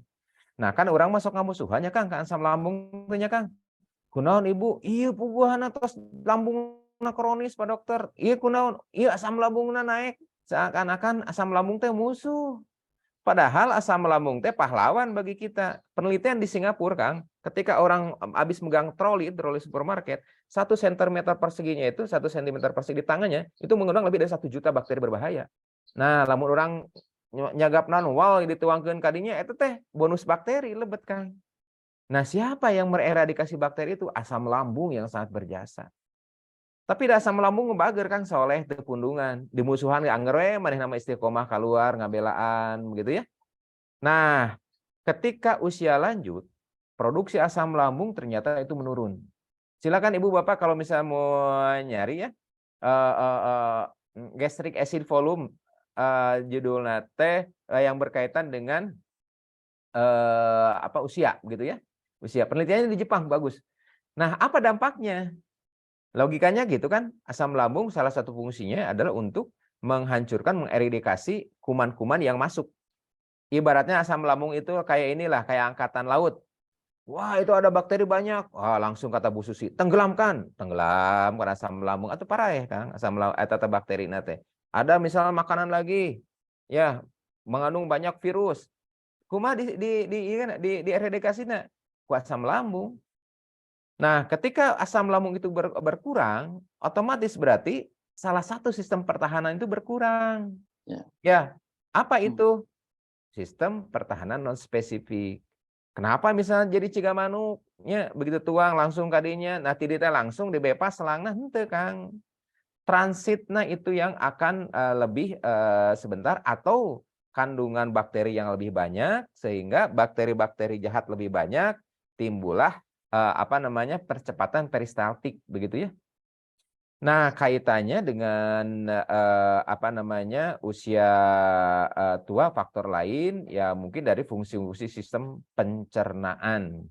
Jadi fungsi pencernaan misalnya 20 tahun katanya, sekarang genap 10 tahun mungkin ada penurunan dari fungsi ya, dari fungsinya. Nah, di analis nama itu Kang Malik. Siap. Oke. Syukran. Ini Kang Alan kayaknya dari banyaknya pertanyaan, ia harus mengakomodasi pertemuan khusus sesi kesehatan kayaknya dari komunitas dokter nih. Jadi Abdi mah banyak kumaha Kang Rudi we, pertanyaan. Kang Rudi ulut majeng-majeng abdi mah. Siap. Komandana eta Jadi banyak sekali ini ya. Jadi nanti ada diskusi tentang kesehatan, difasilitasi. Ya, ini saya kira bakal jadi program luar biasa. Kang, satu lagi aja Kang ya, tapi pendek nih jawabannya. Mudah-mudahan. Kenapa kalau sedang head, perut suka lebih perih padahal nggak puasa? Nah, itu. Baik. Mungkin THR belum turun atau gimana ini hubungannya? THR-nya udah tadi Kang udah ditransfer. Oh, sudah ditransfer. Sudah turun, Tapi lagi kok masih perih gitu ya. Ya. Jadi ketika haid itu kan terjadi peluruhan peluruhan lapisan di dalam endometrium yang sebetulnya itu berisi banyak nutrisi, Kang. Jadi sebelum Kang Malik lahir, sebelum saya lahir, dulu teh Kang kita di perut ibu masing-masing ya Kang ya. Kan nggak janjian kan dulu kan di perut ibu masing-masing. Nah ternyata di perut ibu itu udah Allah siapkan tuh rezeki. Rezekinya di mana? Rezekinya di lapisan endometrium. Itu tuh rezeki unggul, banyak darah, sel-sel yang mempersiapkan nutrisi-nutrisi itu didinya. Ya. Nah, ketika haid luruh tuh Kang, luruh begitu ya, timbullah darah haid. Nah, akibat adanya nyeri, akibat adanya kontraksi, ini juga berpengaruh terhadap apa? Sekresinya hormon stres tadi, Kang. Epinefrin, adrenalin, norepinefrin keluar, Kang. Dampaknya naon kan tadi terus dibahas. Salah satu dampaknya adalah meningkatnya produksi asam lambung. Kumaha carana nyeri nawe dieureunkeun nya. Nyeri haid nggak obat naon, Kang? Abdi mah kiranti. Kira Ya, ngapal, Pak? Tacan. ya. Tara abdi mah tara haid atau Kang? Ya. Jadi relaksasi kemudian juga terapi. Gitu, Kang ya. Alhamdulillah. Akang Teteh hadirin rahimakumullah, ini sepertinya kalaupun dilanjutkan kita tidak akan terasakan. Mungkin sadar-sadar sudah arus balik ya gitu. Jadi karena begitu menariknya pembahasan kali ini. Namun ternyata panitia memberitahukan waktu yang juga terbatas karena mungkin ada beberapa di antara kita yang mau lanjut mudik ke negaranya masing-masing, ke wilayahnya masing-masing, ataupun ada yang mau langsung membagi-bagi THR seperti Kang Alan. Nah ini kan perlu diberi waktu katanya, jangan terus tanya jawab, khawatir nanti Kang Alan lupa memberikan THR-nya kepada kita semuanya. Sebagai pemimpin beliau itu sangat peduli, sehingga mohon disiapkan nomor rekeningnya untuk mendapatkan tunjangan hari raya dari beliau. Nah ini ada pemenang door prize. Panitia memutuskan yang memenangkan door prize yang pertama adalah Kang Iwan Panji angkatan 81, kemudian adalah Kang Didit angkatan 83, anu tos tadi tambih sepuh dan sebagainya. Ya, itu ada 2 pemenang, silakan menghubungi nomor kontak call center IA5 0812 93 kali dan 54 kali. Kang Aher, jazakallahu khair, tentunya Amin, ini amin. ilmunya insya Allah jadi jariah. Amin. Ilmunya jariah yang akan terus mengalir, walaupun tentunya Kang Aher suatu ketika nanti sudah berada di alam manapun, insya Allah ilmu ini akan tetap mengalir. Kang Aher izin panitia memohon untuk menutup dengan doa bersama yang akan dipimpin oleh Kang Aher. Dipersilahkan Kang. Non abdi nggak doa itu Kang. Mohon Kang, supados amplopna saudara teu dua. Sebelum mohon. ditutup boleh saya nambahin nggak? Tuh nambahin THR. Siap Kang. Nambahin THR. Masuk. Kang Alan alhamdulillah sudah hadir. Terima kasih Kang. Itu nomor rekeningna di atas.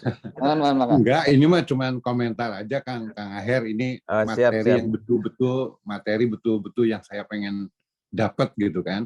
Karena kalau di barat itu kan mereka beragamanya juga pakai logika kan. Jadi ini kalau penjelasan secara sains ini seperti gini, ini akan menjawab banyak hal gitu loh. Sehingga tadi saya dengar komentar juga ada yang non muslim pun kan sekarang sudah banyak yang puasa ya. Tapi justifikasinya tenawan. Nah ini kayaknya tadi semua sudah terangkum di sini. Jadi bayangkan orang baru tahu sekarang, tapi di Quran yang 14 abad yang lalu sudah ada ini gitu kan.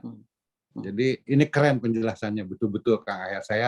Saya puas pisan ini, puas pisan gitu. Mangga atur nuhun aja saya menyampaikan keren. Kang Alan kurang, Kang Alan kalau THR itu seperti apa Pak? Punten. Tacan kasebat gitu ya teh diantosan bisa dayana. Tunjangan hari Rabunya. Siap. Atur nuhun Kang Alan, alhamdulillah tentunya ini betul kita semua sepakat ilmu Allah begitu sangat luas. Ya. Dan barusan salah satunya yang disampaikan oleh saudara kita ya, tentunya saudara insya Allah 5 itu besar karena kebersamaannya katanya, dan barusan Kang Aher sudah menjadi itu. Silakan Kang Aher untuk memandu dengan doa.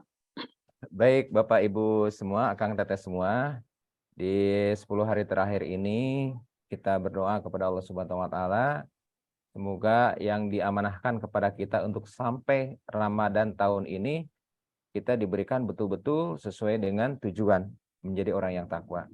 Karena tidak ada jaminan tahun depan itu kita masuk pada Ramadan yang akan datang. Kita mulai dengan istighfar. Astagfirullahaladzim. Alladzi la ilaha illa huwal hayyul qayyum wa atubu ilaih. Allahumma anta rabbi la ilaha illa anta khalaqtani wa ana abduka wa ana ala hadika wa wa'dika mastata'tu. A'udzubika min syarri ma sana'tu abu'u laka bi ni'matika alayya wa abu'u bi dzambi faghfirli fa innahu la yaghfiru illa anta. Ya Allah ya Arhamar Rahimin ya Malikul Qudus ya Salam ya Malikul Qudus ya Salam ya Muhaimin ya Aziz Jabar. Wahai Allah yang Engkau melihat pada saat ini, wahai Engkau yang terus menyaksikan diri ini, wahai Engkau yang tahu apa yang terbersit dalam hati ini, ya Rob, jadikanlah kami hamba yang pandai dan bersyukur atas nikmat Islam, nikmat iman, nikmat sehat, nikmat waktu, ya Allah, yang telah Engkau berikan kepada kami. Engkau pelihara triliun sel yang ada di dalam tubuh kami ini. Engkau pelihara bagaimana sel-sel yang rusak Engkau gantikan tanpa kami tahu. Telah Engkau bereskan semuanya, ya Allah. Engkau bereskan semua sel-sel yang ada dalam tubuh kami, semua organ yang ada dalam tubuh kami dengan berbagai macam kebutuhannya, dengan berbagai macam permasalahannya, dengan berbagai macam dinamikanya. Semua itu telah Engkau penuhi, telah Engkau perbaiki, telah Engkau pelihara dengan sebaik-baiknya pemeliharaan. Walaupun kami nggak minta, walaupun kami jarang bersyukur, terima kasih ya Allah atas limpahan nikmat sehat yang sampai saat ini kami rasakan. Ampun ya Rob jika kami jarang bersyukur atas segalanya. Dan kami baru berterima kasih ketika kami berkurang atau kehilangan nikmat tersebut. Ampun ya Rob. Wah Engkau yang menyaksikan, wah Engkau yang tahu terbersih dalam hati kami, ya Rob, jadikanlah ikatan silaturahmi ini sebagai ajang pembuktian bahwa kami adalah orang-orang yang peduli untuk keislaman. Bahwa kami orang-orang yang terus mempelajari bagaimana kalam-kalam yang Engkau sampaikan kepada kami melalui Rasul-Mu. Ya Arhamar Rahimin, ya Arhamar Rahim, irhamna, ya Rob, ampuni dosa-dosa kami, ya Rob. Sucikan kami, ya Allah, bersihkan diri kami, bersihkan hati kami. Rabbana la tuzigh qulubana ba'da idh hadaytana wa hab lana min ladunka rahmatan innaka antal wahhab. Ya Rabb, jangan Kau cabut hidayah Engkau berikan kepada kami. Ya Rabb, jangan Kau cabut. Peliharalah, tumbuhkan sampai anak cucu dan keturunan kami selanjutnya. Wahai Engkau yang Maha menyelamatkan, terima kasih ya Rabb, hari demi hari, tahun demi tahun Engkau selamatkan kami dari berbagai macam adab, bencana, dan berbagai macam musibah ya Rabb. Walaupun kami jarang bersyukur. Ya Arhamar Rahimin, ya Kudus, ya Salam, ya Muhammil, ya Aziz, ya Jabbar. Wah Engkau yang menguasai hati kami ya Rob. Jadikanlah kami istiqomah dalam agama-Mu.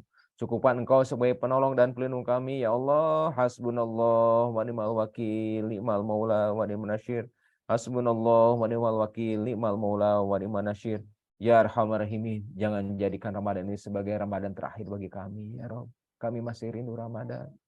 Ya Rob, ampuni dosa kami, ampuni dosa orang tua kami, ampuni dosa guru-guru kami, ampuni dosa sahabat-sahabat yang mungkin pernah kami sakiti, ya Rob. Ampuni dosa orang-orang yang telah berbuat baik dan berkontribusi atas terciptanya capai cita-cita saya ini, ya Rob. Ya Rob, muliakanlah guru-guru kami dengan kedudukan yang paling tinggi di sisi-Mu, ya Arhamar Rahimin. Rabbana zalamna anfusana wa illam taghfir lana wa tarhamna lanakunanna minal khasirin. Rabbana la tuzigh qulubana ba'da idh hadaytana wa hab lana min ladunka rahmatan innaka antal wahhab. Rabbana la tu'akhidhna in nasyina aw akhtana. Rabbana wa la tahmil 'alaina isran kama hamaltahu 'alal ladzina min qablina.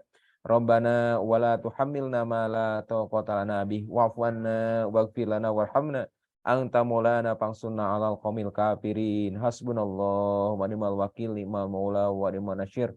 Rabbana taqabbal minna innaka antas samiul alim walhamdulillahirabbil alamin. Hatur nuhun Kang.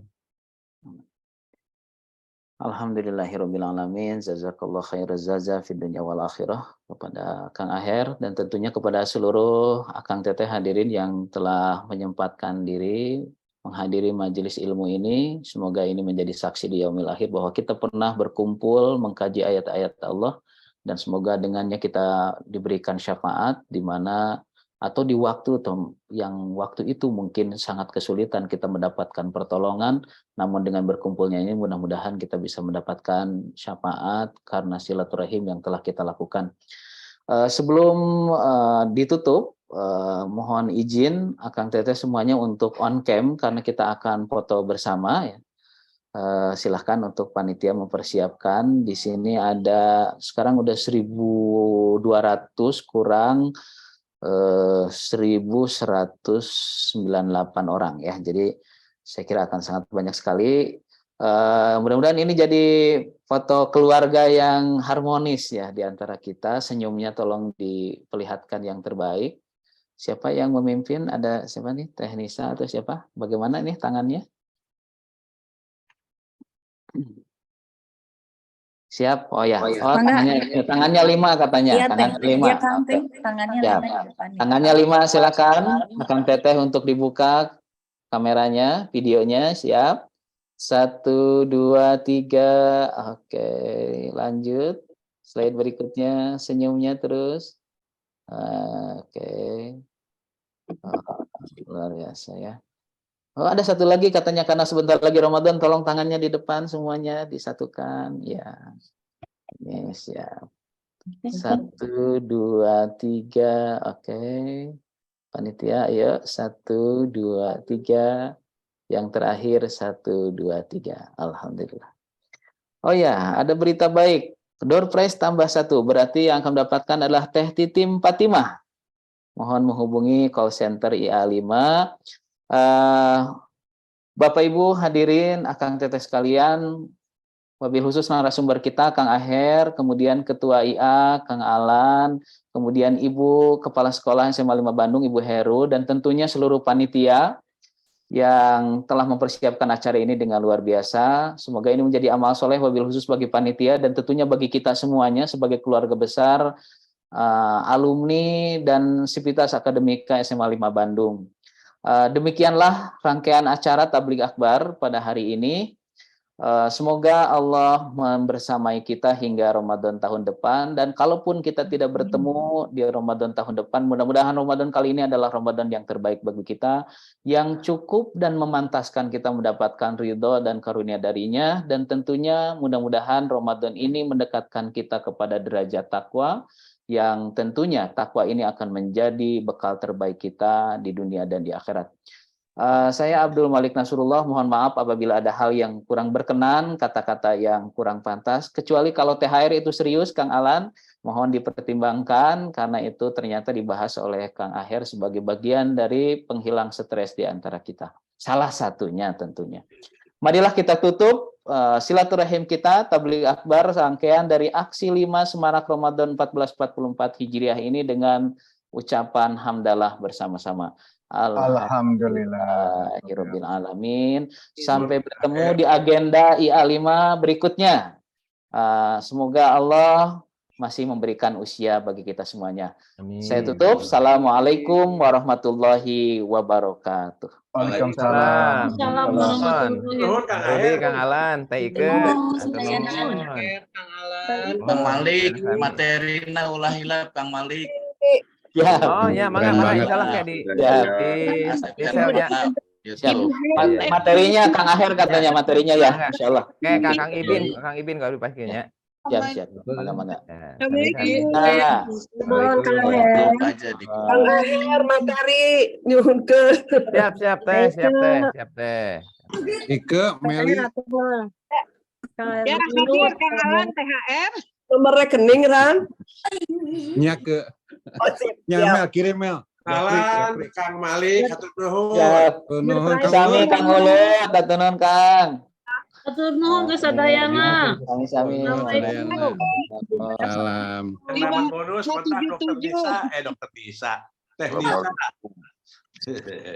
Asik jadi dokter. Kang Ulut nuhun. Izin pamit. Nuhun Teh.